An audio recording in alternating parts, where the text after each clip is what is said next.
Di bawah jalanan kota Gotham, Batman menghadapi Mr. Toad, memerintahkan dia untuk melepaskan Man of Steel. Dengan kondisi Superman yang diikat dengan belati kriptonit yang menempel di dadanya, Superman pun juga dibawa dengan menggunakan tandu. Superman yang terbaring tak berdaya dan tak sadarkan diri itu tidak menyadari apa yang terjadi di sekitarnya. Di sampingnya Mr. Frog berdiri seorang anggotanya yang bermutasi secara genetis mirip seperti berkepala kambing. Makhluk itu menyerang Batman atas instruksi Mr. Frog yang selanjutnya mereka pun bertempur. Tidak Batman jika dia tidak dapat mengalahkan makhluk itu. Setelah terkapar, Batman pun menyadari dia telah kehilangan Mr. Frog yang berhasil melarikan diri membawa tubuh Superman yang tidak berdaya. Pertarungan Batman dengan anteknya Mr. Frog berlangsung secara singkat. Hal itu berakhir dengan menyakitkan, dengan dia pun terjatuh dari jendela rumah sakit, mematahkan kejatuhannya dengan kakinya dan kemudian mematahkan anggota tubuhnya. Meskipun demikian, Batcycle dengan cepat sampai atas perintahnya Batman dan perburuan Mr. Toad dan Superman pun dimulai. Sementara itu, Mr. Toad yang telah berhasil mengamankan Superman di ruangannya tidak diketahui, lampu bedah pun menyinari sang pahlawan. Mengintip ke arahnya, ternyata ada Profesor Pig yang berteriak kegirangan saat dia menyiapkan obeng listrik mata bornya yang bersinar hijau kriptonit terang. Kemudian Batman pun menganalisis file yang dia ambil dari markas Falsified Society, ya rumah sakit lama Gotham. Drive USB tersebut mengungkapkan beberapa informasi menarik. Meskipun serum wajah palsu, Falsified Serum, mungkin dipasarkan sebagai cara untuk mengakali sistem pengenalan wajah Magistrate,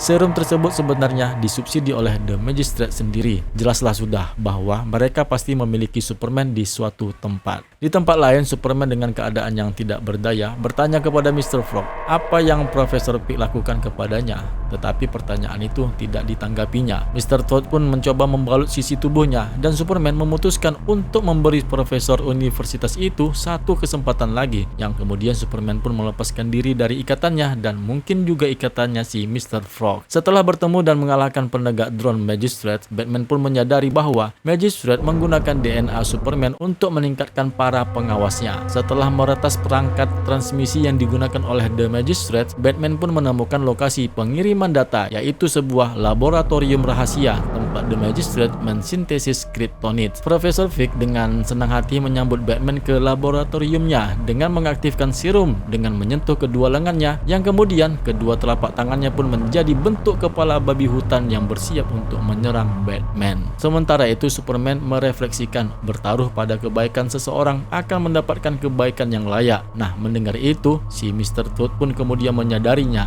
dan memutuskan untuk membantu Superman menjauhkan diri dari ruang operasi.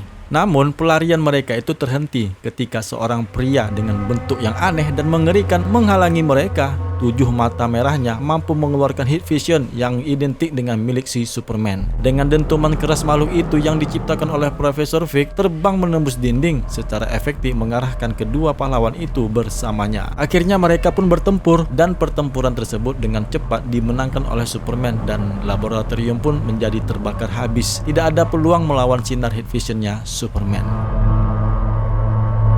Keesokan harinya, Batman dan Superman memandang ke atas langit East End Gotham. Mereka tersembunyi dengan aman di salah satu gua mikro Batman. Keadaan pun menjadi sunyi karena percakapan mereka sama sekali tidak ada. Batman pun berpendapat bahwa dia akan menjatuhkan The Magistrate sendirian tanpa bantuan Superman. The Magistrate pun menemukan cara untuk menanam kryptonit sintesis yang mungkin memakan waktu berbulan-bulan, mungkin juga bertahun-tahun lamanya. Mereka jelas mengharapkan Man of Steel yang ada di mata Batman menjadikannya sebagai sebuah tanggung jawab. Ksatria kegelapan melanjutkan, Superman tidak bisa mengalahkan The Magistrate sendirian karena dia tidak bisa melihat mereka yang sebenarnya. Pada akhirnya Superman terlalu mempercayai pada kebaikan orang lain dan The Magistrate pun mengeksploitasinya. Kali ini mereka hanya menangkapnya, tapi lain kali siapa tahu Batman lah yang kali ini akan menyelesaikan pemikiran itu di kepalanya, di mana mereka sepakat akan menghancurkannya. Terlepas dari protesnya si Superman, Batman tidak bergerak sedikit pun pada posisinya. Tidak ada tempat untuk dipercaya di Gotham dan tidak ada tempat untuk Superman.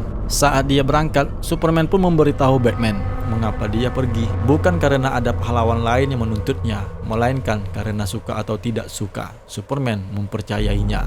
Kemudian di penjara Blackgate, Profesor Fig lolos dari penjaranya dengan membunuh seorang penjaga penjara dengan yang sangat sadis. Di Metropolis, Mr. Todd yang sekarang kembali ke bentuk dirinya yang normal sebagai manusia sambil menangis memeluk putrinya mencoba menjelaskan bahwa dia hanya mencoba melakukan apa yang menurutnya itu benar. Hembusan angin yang sepoi-sepoi pun menarik perhatian mereka, dan saat mereka melambai ke arah Superman yang terbang di atas mereka, putri Mr. Frog, Xandar, menjawab bahwa mereka akan bersama-sama melakukan hal yang benar, dan cerita pun akhirnya selesai.